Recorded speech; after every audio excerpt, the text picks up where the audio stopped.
පොඩ්ඩක් හිතලා බලන්න ඔයාලා පාවිච්චි කරගන්න ඔයාලා බීලා ඉවත් කරන වතුර බෝතලේ ප්ලාස්ටික් වතුර බෝතලේ ඔයාලා කොහොමද බැහැර කරන්න කියලා. සමහරක් අය නම් ඒවා තමන් ඉන්න තැනම එහෙමම දාලා යනවා. අපිට තියෙන ලොකුම අර්බුදයක් තමයි මේ ප්ලාස්ටික් කියන දේ දැන්.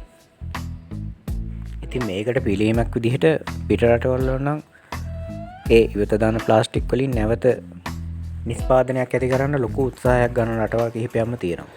ඉතින් ඒ ගැන පොඩි විස්තරයක් කරන්න තමයි අද බලාපොරොත්තු වෙන්නේ.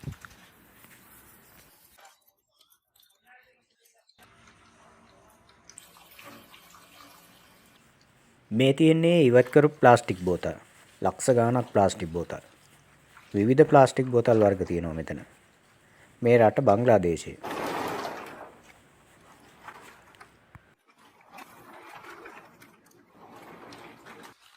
මේ ලක්ෂ ගාණක් පරිසරයට දාලා තියෙන ප්ලාස්ටික් බෝතල්. මේ මිනිස්සු මේ ඒවා එකතු කරගෙන ඇවිල්ලා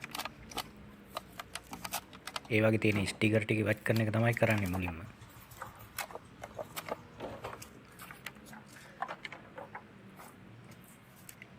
ඒ මිනිස්සු ඒකටම හුරු වෙලාද මන්ද ඒ මිනිස්සුන්ගේ විදිහත් ඒ වගේ.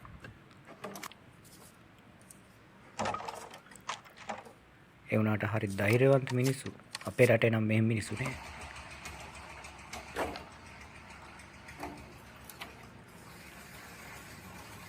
මේ කාස්ට් එක අවුවේ 1000 ගාණක් වතුර බෝතල් එකතු කරලා ඒ වගේ ස්ටිකර් ටික ගලවලා එක තැනකට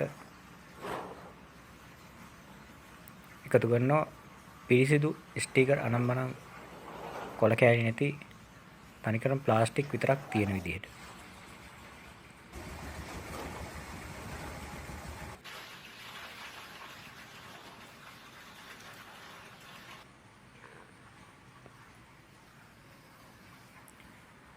මේගොල්ලෝ හදාගෙන තියෙන මැෂින් එකක් හරි තමයි මේ තියෙන්නේ. මේක මේ නවීන තාක්ෂණයත් එක්ක තියෙන මැෂින් එකක් නෙවෙයි. සාමාන්‍ය ප්ලාස්ටික් බෝතල් හදන්න හරි ඒවා ප්‍රචක්‍රීකරණය කරන්න හරි හදාගත්ත මැෂින් එකක් නෙවෙයි. සාමාන්‍ය විදිහට මොකක් හරි මැෂින් එකක් කොටස් එකතු කරලා හදාගත්ත මැෂින් එකක්. ඒකත් නව නිර්මාණයක් බලන්න ගියා. අර එකතු කරපු පිරිසිදු කරගත්ත වතුර බෝතල් ටික මේගොල්ලෝ එකපාර බෝතල් 200ක් 500ක් අතර ප්‍රමාණයක් මේ මැෂින් එකට දානවා. ජලයත් සපයලා තමයි තියෙන්නේ. මේ මැෂින් එකෙන් වෙන්නේ මේ ප්ලාස්ටික් බෝතල් කෑලි කෑලි පොඩි කෑලි වලට සෙන්ටිමීටර් ප්‍රමාණයේ කෑලි වලට වගේ කැඩෙනවා. ජලයත් එක්ක මේක මේ ක්‍රියාවලිය සිද්ධ වෙනවා.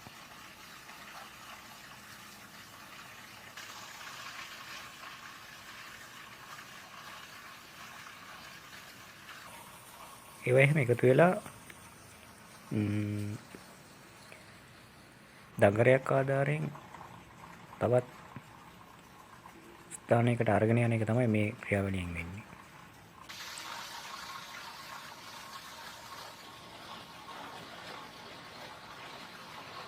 බෝතලේ කෑලි කෑලි වලට කැඩලා තියෙනවා.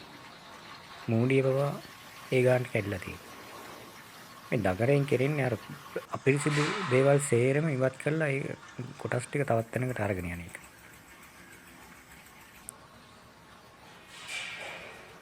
එහෙම ඇවිල්ලා ඒ කොටස් ටික තවත් භාජනයකට වැටෙනවා.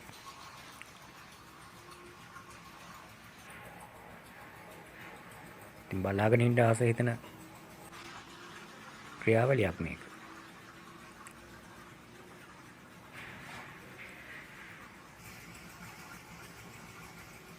එතනින් පිරිසිදු වෙන කොටස් ටික තවත් දඟරයක් ආධාරයෙන් තව ස්ථානයකට අරගෙන යන එක තමයි මේකෙන් කරන්නේ.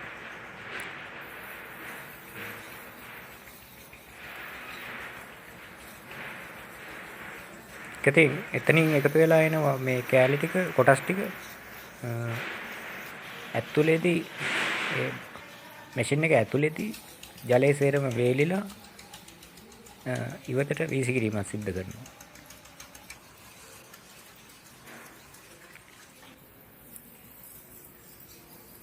ඒවා එතන වේලීමකට ලක් කරනවා. ඊට පස්සේ ඝන අවුවේ තමයි තියෙන්නේ. පොඩි පොඩි කෑලි. තව කෙනෙක් ඉඳලා එතන මේ කකුල් දෙකෙන් තුනීකරන එක තමයි ඔය කරන්නේ. මේ මිනිස්සුන්ගේ ඇඳුමුත් ඒ වගේ තමයි. ඒවටම හරියන විදිහට තමයි ඒ ඇඳුම් ඇඳගෙන ඉන්නේ. ඒ රටවල් වල හැටි හැබැයි ලංකාවේ වගේ නන් නෙවෙයි. බංග්ලාදේශේ, පාකිස්තානයේ, ඉන්දියාවේ සමහර ප්‍රදේශ මේ විදිහට තමයි මේ මිනිස්සු ඇඳගෙන ඉන්නේ. ඒ කොටස් කුඩා කෑලි වලට කැඩිච්ච ආකාරය තමයි ඔය තියෙන්නේ. ඒව තවත් සම්පූර්ණයෙන් පිරිසිදු වෙලා තියෙන්නේ. ඒක තවත් මළු වලට ආයෙම එකතු කරනවා.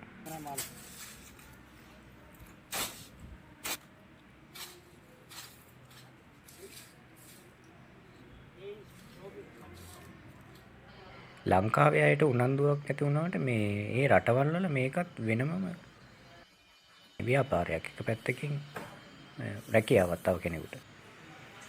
ඒ කර්මාන්තශාලාව මේ මහා ලොකු කෝටි ගණන් වියදම් කරපු ආයතනයේ කර්මාන්තශාලාවක් නෙවෙයි පේන විදියට.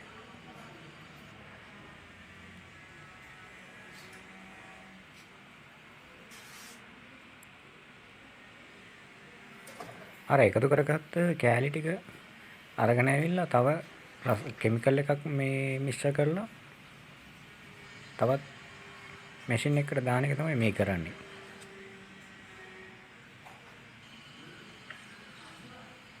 මෙතනදී නම් ඒ ප්ලාස්ටික් වල පැහැ වෙනස් වෙලා තියෙන්නේ. මෙතන නම් ටිකක් සංකීර්ණ ක්‍රියාවලියක් තමයි සිද්ධ වෙන්නේ.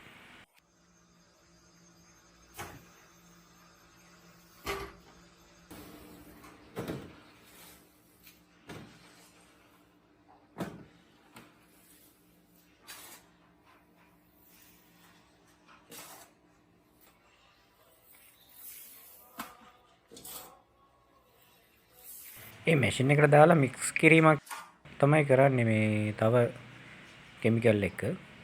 ඊට පස්සේ අරගෙන ගිහිල්ලා තවත් මැෂින් එකකට මේව දානවා. මෙතනදී සම්පූර්ණයෙන්ම පවුඩර් එකක් බවට පත් කරන එක තමයි මේ මැෂින් එකේදී වෙන්නේ. අධික තෙරපුමක් යටතේ තමයි මේ ක්‍රියාවලිය සිද්ධ වෙන්නේ.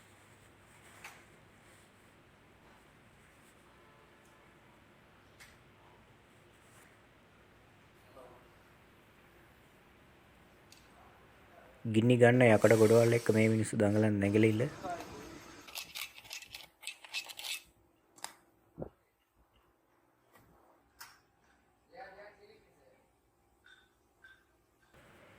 ඒ මැෂින් වල කොටස් කෑලි වලට ගලව ගන්න පුළුවන් විදිහට තමයි නිෂ්පාදනය කරලා තියෙන්නේ.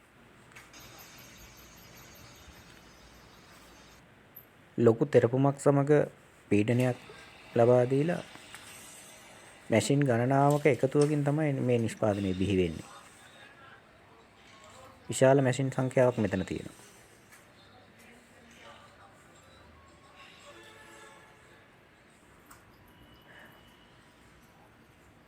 අර ගත්ත ප්ලාස්ටික් ටික සේරම මේ පොඩි බෙහෙත් පෙත්තක සයිස් එක පැනඩෝල් එකක සයිස් එකට හදාගන්න එක තමයි මේ මැෂින් වලින් මුලින්ම කරන්නේ.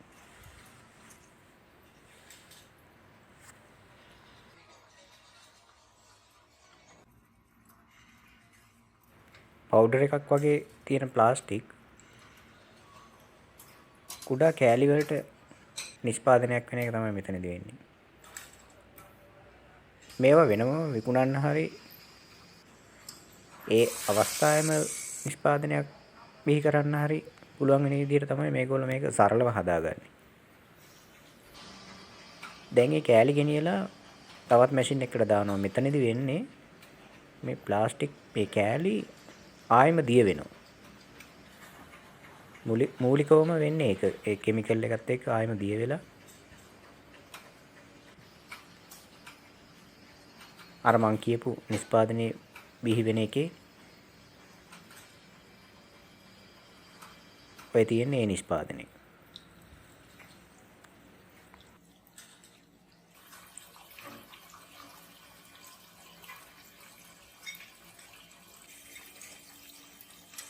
ජලය භාවිතා කරලා තමයි මේ ක්‍රියාවලිය සිද්ධ කරන්න වැඩිපුර.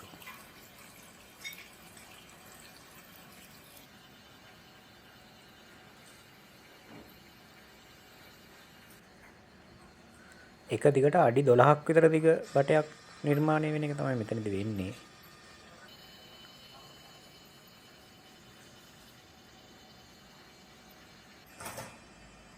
මේ මැෂින් එකෙන් ඒ දේ තමයි ඒ දිග ප්‍රමාණය තමයි හැදිලා එන්නේ.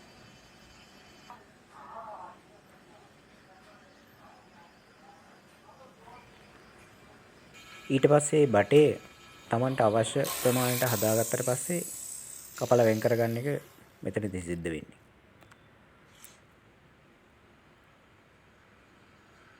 සාමාන්‍ය අඩි 12 තමයි එන දිග ප්‍රමාණය බටේක. ඉවත දාන ප්ලාස්ටික් වලින් ওই විදිහට තමයි PVC නලයක් නිෂ්පාදනය වෙන්නේ ඒ රටේ. ඉතින් තවත් නිෂ්පාදන රසක් මේ විදිහට මං ඉදිරියේදී ගෙනෙන්න බලාපොරොත්තු වෙනවා.